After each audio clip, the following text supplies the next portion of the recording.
مائیں ہی نسل سنوارتی ہیں۔ ایک قابل رشک واقعہ۔ ایک معلم قرآن انتہائی نصیحت آموز واقعہ بیان کرتے ہوئے کہتے ہیں، ایک بچہ میرے پاس آیا جو مدرسے میں داخلہ لینے کا شدید خواہش مند تھا۔ میں نے اس سے پوچھا، بچے آپ کو قرآن کا کچھ حصہ زبانی یاد ہے؟ بچے نے کہا جی۔ میں نے اس کا امتحان لیتے ہوئے کہا، پھر آپ مجھے 30واں پارہ سنائیں۔ اس نے مجھے 30واں پارہ زبانی سنا دیا۔ میں نے پوچھا، آپ کو سورہ ملک بھی یاد ہے؟ اس نے مجھے سورہ ملک بھی سنا دی۔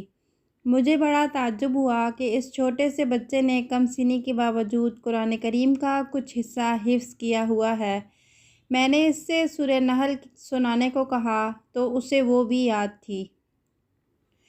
جوں جوں وہ میرے سوالات کا جواب دے رہا تھا، میری حیرانی بڑھتی جا رہی تھی۔ میں نے سوچا کہ اب اس سے بڑی صورتوں کے متعلق پوچھتے ہیں۔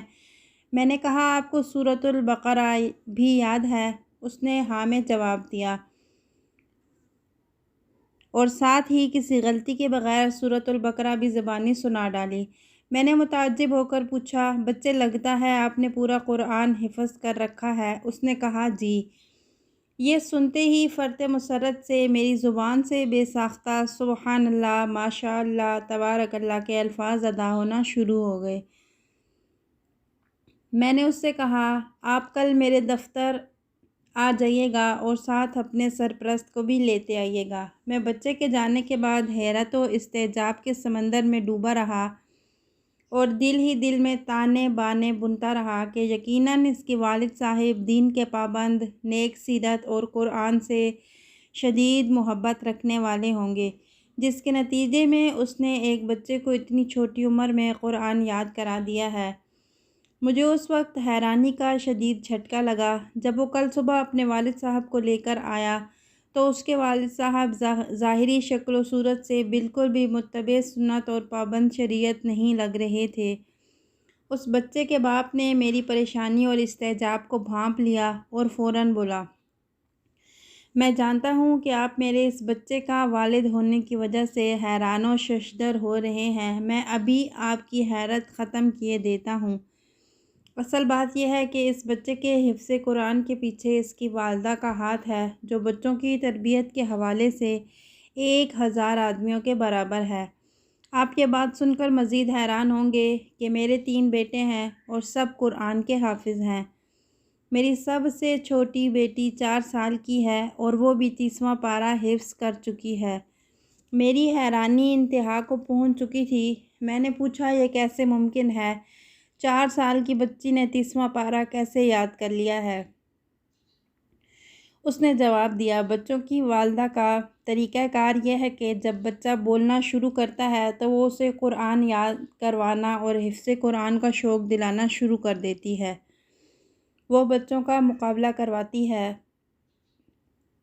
اور کہتی ہے کہ جو سب سے پہلے یہ سورت یاد کرے گا، رات کا کھانا اس کی پسند کا بنے گا۔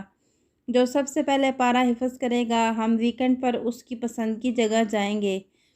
جو سب سے پہلے قرآن ختم کرے گا، ہم سالانہ چھٹیاں اس کے منتخب کردہ علاقے میں گزارنے جائیں گے۔ یوں بچے اپنے اپنے شوق کی تکمیل کے لیے حفظ قرآن میں بڑھ چڑھ کر حصہ لیتے ہیں۔ جی ہاں، ایسی نیک مائیں ہی گھر سنوارتی ہیں۔ امام بخاری رحمہ اللہ کے امیر المؤمنین فی الحدیث بننے کے پیچھے ان کی والدہ ہی کی کاوشیں تھیں۔ امام شافعی رحمہ اللہ کے عظیم فقیہ اور محدث بننے کے پیچھے ان کی والدہ ماجدہ کی جہود مسعودہ تھیں۔ امام مالک رحمہ اللہ کے امام دار الہجرہ کے منصب عالی پر فائز ہونے کے پیچھے ان کی والدہ محترمہ کا ہاتھ تھا۔ امام احمد بن حنبل کے امام اہل سنت والجماعت کا لقب حاصل کرنے کے پیچھے ان کی والدہ محترمہ کی محنتیں تھیں۔ یاد رکھیے، نیک اور صالح عورت نصف معاشرہ نہیں ہوتی بلکہ معاشرے کی بنیاد اور ستون ہوتی ہے۔ میری امت کی ماؤں کو معاشرے کو کارآمد اور دین کے نور سے آراستہ افراد فراہم کرنے کے لیے ایک امت بننے کی ضرورت ہے۔ یہ پیغام صدقہ جاریہ کے لیے شیئر ضرور کریں۔ مزید ایسی ایمان افروز واقعات دیکھنے کے لیے ہمارے چینل کو سبسکرائب کریں۔